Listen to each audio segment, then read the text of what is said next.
Bonjour les licornes et les pirates. Aujourd'hui, je vais vous lire Les Pyjamasques et le robot blizzard de Romuald aux éditions Gallimard Jeunesse Giboulet.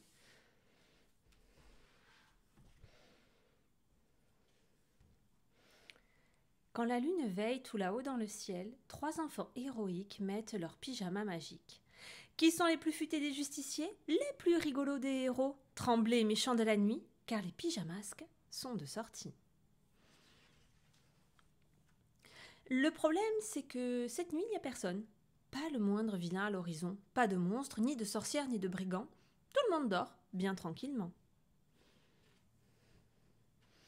C'est embêtant, ronchonnent les pyjamasques. À quoi nous servent nos super pouvoirs s'il n'y a pas de méchants? Mais c'est vrai, ça, comment on va jouer au héros maintenant? Bah facile, puisqu'on n'a aucun ennemi, on n'a qu'à s'en inventer, propose Bibou. Bonne idée, dit Yo-Yo. Ces pigeons, par exemple. Imaginons qu'ils viennent d'une autre planète pour envahir la Terre. Mais les pauvres oiseaux ont bien d'autres choses à faire. Effrayés par ce zigoto aux grandes oreilles, ils s'enfuient à tire-d'aile.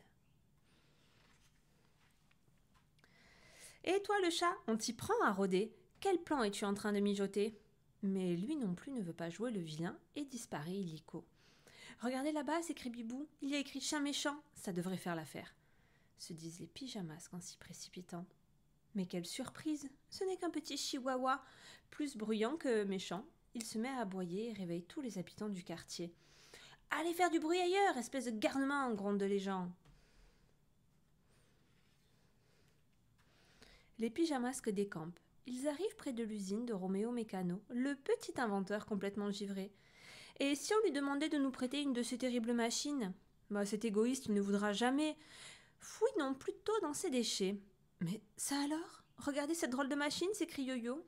Sur l'étiquette, il est marqué Robot Blizzard ne pas faire fonctionner, danger de congélation. Mais c'est exactement ce qu'il nous faut. Il n'y a qu'à le préparer, le réparer, et nous aurons enfin notre méchant.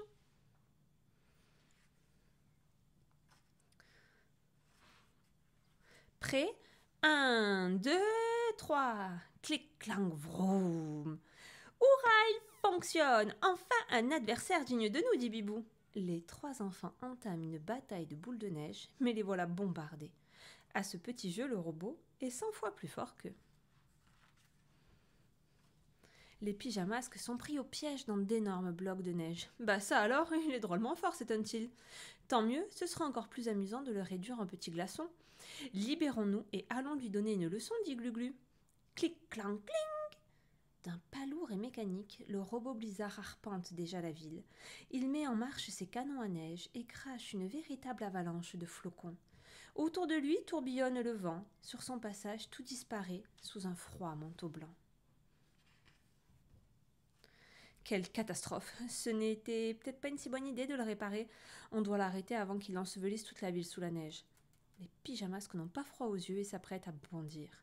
Mais le robot se met à souffler un blizzard si fort et si glacé que nos trois héros sont obligés de s'abriter.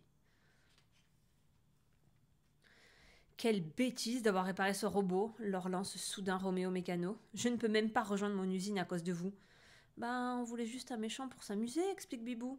Mais celui-là est encore pire que moi, il est incontrôlable. Ben, c'est pour ça que je l'ai jeté, bande de pyjaminables. Mais Roméo, aide-nous à le stopper, s'il te plaît, crie Yo-Yo. Et pourquoi je ferais ça? Les héros, c'est vous, pas moi. Mais si tu ne nous aides pas, ton usine sera également congelée et tu ne pourras plus rien fabriquer, dit Glu-Glu. Est-ce que vous m'agacez quand vous avez raison? Bon, voici la solution. Le corps du robot blizzard est fait en neige. Donc la seule chose qu'il craint, c'est la chaleur, ajoute enfin l'inventeur. Très bien. Alors je sais ce qu'on va faire, dit Yo-Yo à ses deux amis. Attirez d'abord son attention et moi je m'occupe du reste. Glu-Glu et Bibou encerclent le robot et se mettent à jouer les petites pestes. Eh bien par ici, sorbet géant, crie-t-il, ou plutôt par là, tête de glaçon.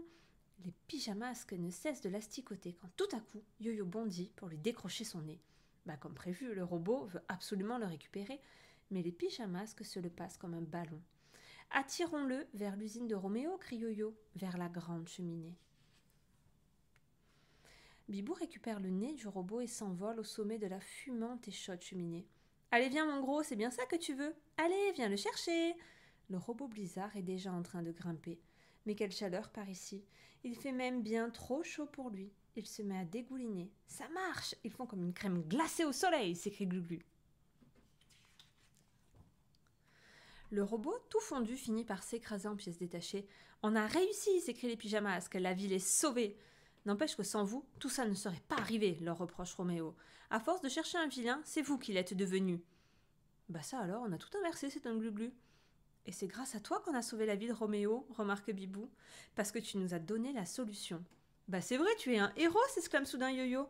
Un héros? Moi? Bah dites n'importe... arrêtez de dire n'importe quoi. Bah oh que si, tu as été sympa pour une fois. Tu es notre gentil Roméo méconnichou, s'exclament les pyjamasques. Moi gentil, quelle honte, dit-il en s'enfuyant d'un air horrifié. Je file inventer une terrible machine pour vous ratatiner. Mais les pyjamasques en rigolent et tout rentre dans l'ordre. Maintenant c'est l'heure d'aller dormir, car demain, il y a école.